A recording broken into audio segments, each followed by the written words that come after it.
Ladies and gentlemen, this is very, very important in our country. We have tremendous pressures. We have large families. We have fathers, mothers, uncles, aunts, nephews, nieces, their fathers, mothers, etc. We have pressures from them. We have pressures from members of parliament. We have pressures from all sorts of people.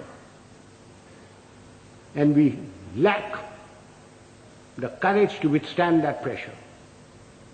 This is very important for us in India. And that takes me to the next attribute: moral and physical courage. I do not know which is more important, moral courage or physical courage. Were I talking to a lot of soldiers, I would lay emphasis on physical courage. But since I'm only talking to a handful of soldiers, and mostly civilians, I will lay emphasis on moral courage. What is moral courage? Moral courage is the ability to distinguish right from wrong. And having distinguished that, you must have the courage to stand up and say your piece, irrespective of what your superior thinks, irrespective of your colleagues, irrespective of your subordinates. You must have the courage to say so. A yes man is a horrible man. He must be shunned. He is a disgrace. He may rise very high. He may become a minister. He may become a field marshal. But he will never, never become a leader. He will be used by his superiors. He will be disliked by his colleagues, and his subordinates have no respect for them. Moral courage is essential. Now, since you wanted to know some examples of moral courage from my past, I will give you a little story. In 1970, when General Yahya Khan put all the pressure on East Pakistan as it was then, and refugees started coming to India, there was a cabinet meeting. I remember the date very well, 28th of April. I was summoned. I had a very strong Prime Minister and Mrs. Gandhi, who ranted and raved at me. He said, "What are you doing about it? I've got so many refugees. The Chief Minister of Bengal has just sent me a telegram. The Chief Minister of Tripura has done this. The Chief Minister of Assam is writing that there are more Bengalis there than their own population. What are you doing about it?" And I said, "Nothing. Got nothing to do with me." And she said, "I want you to go in and take action." And I said, "Do you know what that means, Prime Minister?" And she said, "No." I said, "It means war." And she said, "I don't mind if there's war."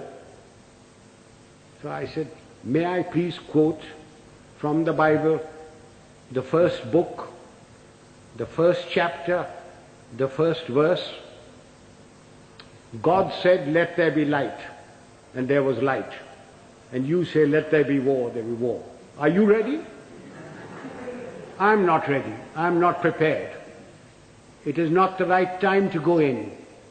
The monsoon will break very shortly, and the whole of East Pakistan will be a swamp. I will not be able to operate. The Air Force will not be able to operate. April is a month when we glean the harvest. And the Agriculture Minister was Mr. Fakhruddin Ali Ahmed. And I said, "I will require every railway wagon, I will require every train, I will require all the road space to move my troops. And you will not be able to move your harvest. And then if there is a famine, don't blame me." And I said, the passes in the Himalayas start opening now, the snow melts. And then if the Chinese give us an ultimatum, I will have to fight on two fronts. And then the External Affairs Minister, the Khalsa, Sardar Swaran Singh said, do you think China will give ultimatum? And I said, you are the foreign minister, you tell me. And then my own minister, Jagjeevan Ram, who couldn't call me Sam, who used to call me Sham.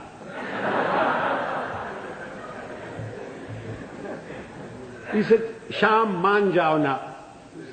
I said, you can manne ki baat hai. I'm telling you what the facts are. And I said, if you want me to do this, Prime Minister, I guarantee you 100% defeat. Now, Prime Minister, give me your orders. And there was dead silence. And she turned round and said, the cabinet will meet at 4 o'clock. This happened at 10:30 in the morning. So, as the cabinet ministers walked out, I being the junior most man there, was the last to go, she said, Chief, will you stay behind? So I shut the door and I said, Prime Minister, before you speak, do you wish me to send in my resignation on grounds of health, mental or physical? I said, oh, sit down. He said, everything you told me correct? I said, it's my job to fight. It's my job to tell you. If your father in 1962 had me as his commander-in-chief, the country would not have been disgraced. The army would not have been beaten. But the army chief did not have moral courage of turning around and telling him he wasn't ready. So she said, all right, you know what I want? And I said, yes, I know what you want. And I must be allowed to do it my own way. And she said, all right, you know what I want. So ladies and gentlemen, there's a very thin line between becoming a field marshal and being dismissed. I just gave you an illustration of moral courage. Of course, I didn't worry very much because my wife had money. If I'd gone, she would have looked after. She would have looked after me. So much for moral courage. Now I come to physical courage. Fear is a natural phenomenon like hunger and sex. Anyone who says he is not frightened is a liar, except perhaps the Gorkha. Everyone is frightened. It is one thing to be frightened and quite another to show fear. It's when your knees are knocking and your teeth are chattering and you're about to make your own geography. That's when the real leader comes out. If once you show fear in front of men that you may be commanding, it doesn't matter whether they're soldiers, they're clerks, they're labor, there are students. Once you show fear, you should quit. Now again, General D'Souza said, I must give some examples from my own life. This was in Burma in 1942. I was commanding a Sikh company, big tough chaps, very fond of them. I had a man called Sohan Singh, big man, stood about 6'4". He had been promoted many times to Lance Naik, to Naik, and every time, because he was a Badmash, he was broken. We'd had lots of casualties and we had to make promotions. So we had a promotion conference with the commanding officer, and Sohan Singh's name came up, and I said, no use making him, he'll be broken tomorrow. So he was passed over. The conference finished, names were published. I came back to my Basha, where my company was in the jungle, and I found my senior Subedar, Balwant Singh, terribly worried. And he said, Saab, Sohan Singh ko kaid kar diya. I said, क्यों, क्या हुआ? उसने बोला कि आज आपको साहब गोली मारेगा. I said, oh, अच्छा, पेशी होगा. So a stool was put in, a table was put there, and Son Singh was marched up in front of me. Son Singh was at that time a light machine gunner, and light machine gunners carried pistols, and his pistol was taken away from him. So he was marched up in front of me. The usual charge was read out, and I said, Son Singh, क्या बात है? साहब गलती हो गया. So I said, तुमने बोला कि तू हमको गोली मारेगा. So I picked up the pistol, loaded it, walked up to him, handed the pistol to him. I said, तेरा दिल है मारने का, मारो. And he said, नहीं साहब गलती हो गया. So I gave him a tight slap. I said, case dismissed, जाओ भागो.